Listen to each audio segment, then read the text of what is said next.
से जायद हमारे सिविलियन और हमारे फौजी, जिसमें 12,000 के करीब फौजी हमारे शहीद हुए हैं, 20,000 के करीब डिसेबल हुए हैं हमारे फौजी। तो हम तो खुद रोज बरोज हम दहशतगर्दी का शिकार होते रहे और पिछली कई दहाइयों से हम दहशतगर्दी का शिकार हैं। इसके सिर्फ यहाँ तक बात महदूद नहीं रहती आपकी दहशतगर्दी की, यानी आप यहाँ से निकल के दुनिया में चले गए, यानी पहले आपने अपने मुल्क के अंदर दहशतगर्दी की और जितने दहशतगर्दी के वाक़यात हैं उनके पीछे आप खुद खड़े हैं।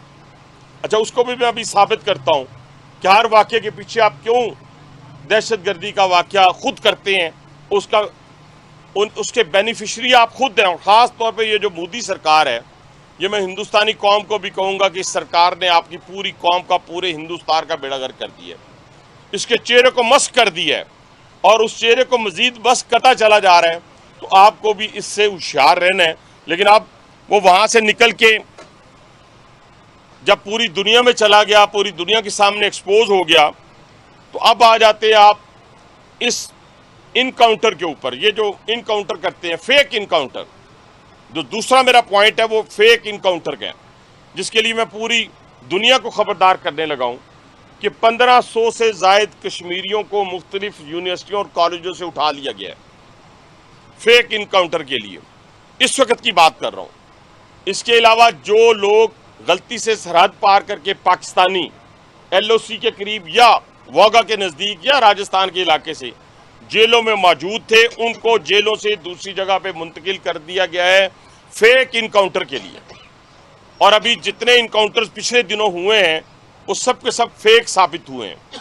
तो ये पूरी दुनिया के सामने रखने के लिए कि जेलों से उनको दूसरी तरफ मुंतकिल कर दिया गया है। और थोड़ा सा मैं मजीद हिंदुस्तान की चालाकियों को, उनके जो इस वक्त फॉल्स फ्लैग ऑपरेशन है, उसकी तरफ आपको मैं लाना चाहता हूँ। सबसे पहले आपने 2014 में बिहार के अंदर धमाके किए, इसलिए कि वहाँ का लोकल इलेक्शन होने जा रहा था और ये जो मौजूदा हुकूमत है और इन्हीं की वो जो ज़ेली तंजीम है जो दहशतगर्दी करती है, जो इस पूरे हिंदुस्तान के अंदर जिन्होंने मुसलमानों का, ईसाइयों का, सिखों का नातका बंद किया हुआ है, जो मुसल्ला है और जिसकी पुश्तपनाही मौजूदा हुकूमत करती है और जिसका चीफ कमांडर मोदी है, उसने वहाँ पे कत्लेआम किया और उसके बाद उस इलेक्शन में जाने का फ़ायदा उठाने की कोशिश की। दूसरा जो वाक़या इन्होंने पुलवामा के अंदर किया, ये फरवरी 2019 में हुआ।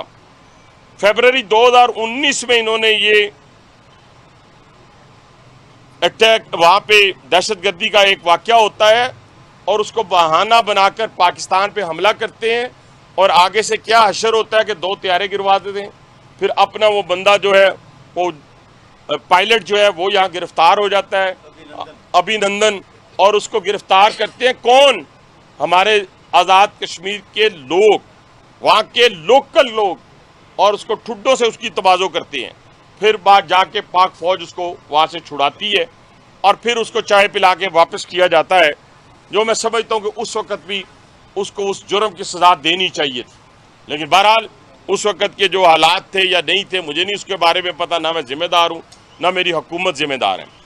फिर आ जाते हैं आप, और वो इलेक्शन फिर सितंबर में आपका इलेक्शन आ रहा था, आपने ये ड्रामा रचाया पुलवामा वाला और उसके नताइज भी आपके सामने आए। अब आ जाते हैं पहलगाम के ऊपर कि पहलगाम के ऊपर ये जो ड्रामा आपने रचाया, इसको बेनकाब मैं कैसे करता हूँ आपके सामने। ये याद रखिए, आप में से सारे हिस्ट्री को समझ रहे हैं और बड़े गौर से कश्मीर के खित्ते को देख रहे हैं, जितने आप जर्नलिस्ट बैठे हैं और जो मुझे सुन रहे हैं, कि वहाँ पर अरसा दराज से